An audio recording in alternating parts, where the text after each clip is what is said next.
Salut!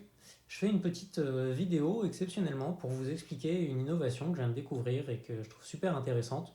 Comme on n'en parle pas trop dans les médias, je me suis dit que c'était peut-être sympa simplement d'en parler autour de moi, à mes amis, à ma famille. Donc voilà, c'est à vous que cette vidéo s'adresse. Je sais pas faire des vidéos, hein, donc pardon si c'est pas super pro, mais je crois que le fond vaut le coup d'y passer 5 minutes.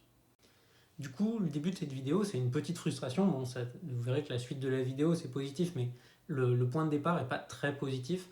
En fait, j'ai essayé de m'intéresser à la campagne de 2022. Je me suis dit, ça va être super intéressant. On a plein de questions de société à résoudre. Comment on gère la crise écologique, comment on fait pour que la migration, ça se passe bien, etc. Enfin, on a plein de sujets comme ça dans l'air où on sent qu'on a besoin d'éclaircissement. Et en fait, au final, on se retrouve dans des débats vraiment pas intéressants du type qui fait des alliances avec qui, est-ce qu'il faut faire une primaire, est-ce qu'il faut faire un vote barrage, que faire pour que les abstentionnistes ils arrêtent d'être méchants et qu'ils viennent voter. Enfin voilà, des questions comme ça qui sont à mon avis très superficielles, les sondages aussi. Et en fait ça m'intéresse pas trop parce que je pense qu'on a des décisions qui sont tellement importantes à prendre que de passer du temps sur des questions de politique politicienne comme ça n'apporte pas grand-chose. Et en fait l'idéal ça serait de pouvoir faire abstraction de cette partie-là et en fait, le truc dont je veux vous parler aujourd'hui, c'est d'une innovation qui permet de se passer de toute cette couche de politique politicienne et qui permet d'aller droit au but pour avoir des débats politiques plus intéressants. C'est plutôt réjouissant en fait d'avoir fait cette découverte et je voulais la partager avec vous. Alors c'est quoi cette innovation? En fait, c'est ce qu'on appelle un mode de scrutin, c'est-à-dire une façon de voter. Une façon de voter qui du coup permet de résoudre les différents problèmes dont j'ai parlé tout à l'heure. Elle a été inventée tout récemment, il y a une dizaine d'années. C'est pour ça qu'elle n'est pas encore en place chez nous, qu'elle n'est pas inscrite dans notre constitution, parce que quand on l'a écrite, bah, en fait, ça n'existait pas. Par contre, ça a été testé en conditions réelles dans plusieurs situations et ça marche vraiment bien, ça résout les problèmes dont on a parlé précédemment.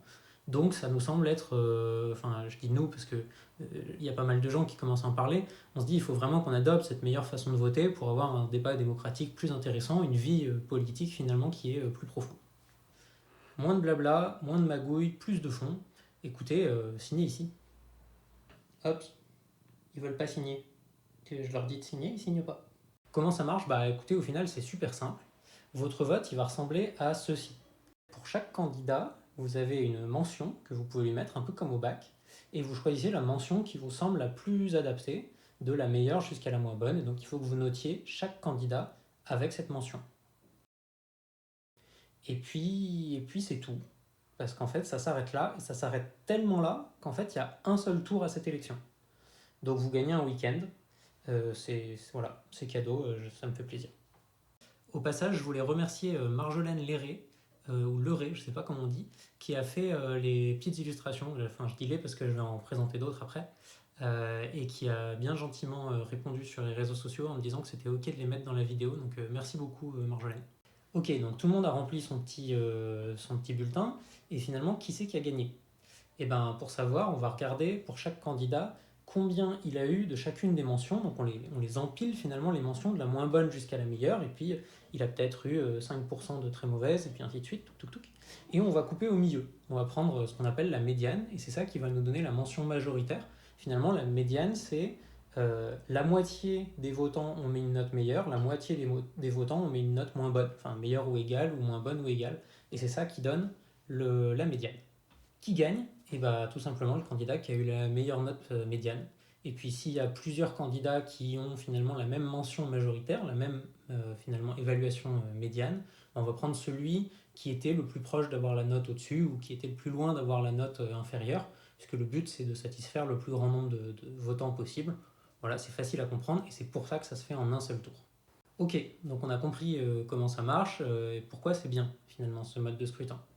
Il y a plein de raisons pour lesquelles c'est bien, mais la raison principale, c'est que finalement, il n'y a pas de logique d'alliance, il n'y a pas de logique de vote barrage.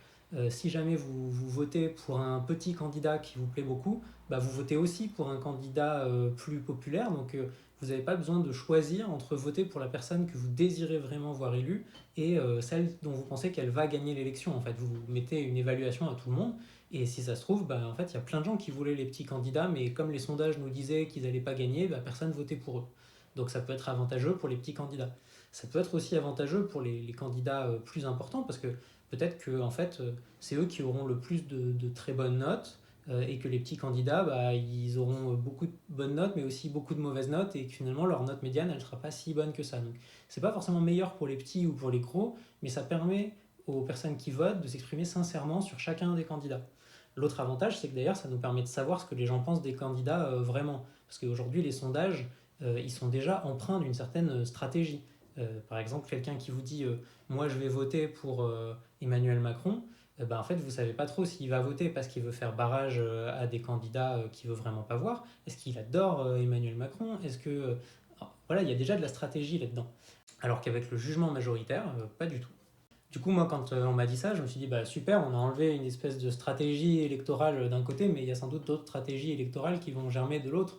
Par exemple, qu'est-ce qui se passe si je veux voir un candidat élu? Est-ce que si je mets des notes super pourries aux autres candidats à côté, ça augmente les chances qu'il soit élu? Si ça se trouve, c'est une autre façon de hacker le système.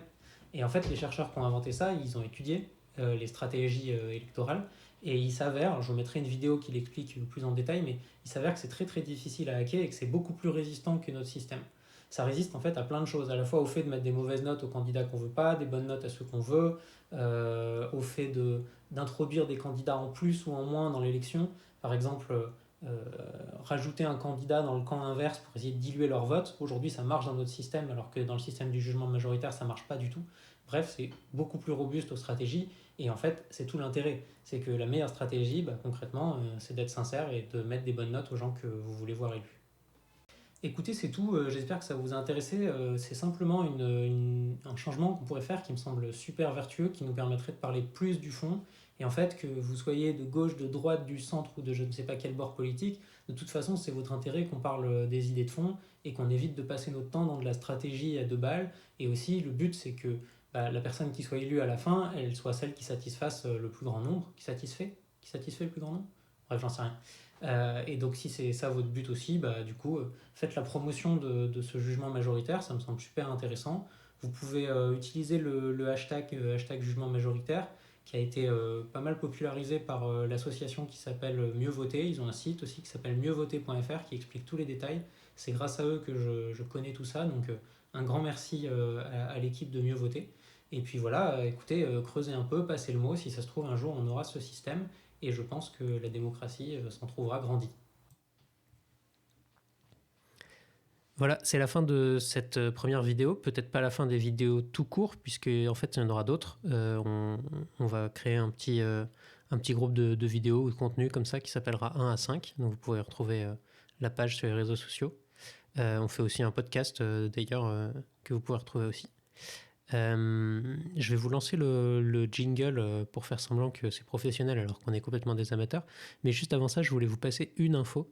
En fait, en plus du jugement majoritaire, il y a un autre truc à connaître, c'est le jugement usuel. C'est une variante très très proche du jugement majoritaire qui a été inventée en 2019. Et donc je vous invite à aller regarder la page Wikipédia. Ça permet d'améliorer encore les cas où il y a égalité dans le cas du jugement majoritaire. C'est un petit détail, mais vous pourrez vous la péter en disant « Tu veux la preuve que j'ai regardé la vidéo jusqu'au bout ? Je sais ce que c'est que le jugement usuel. »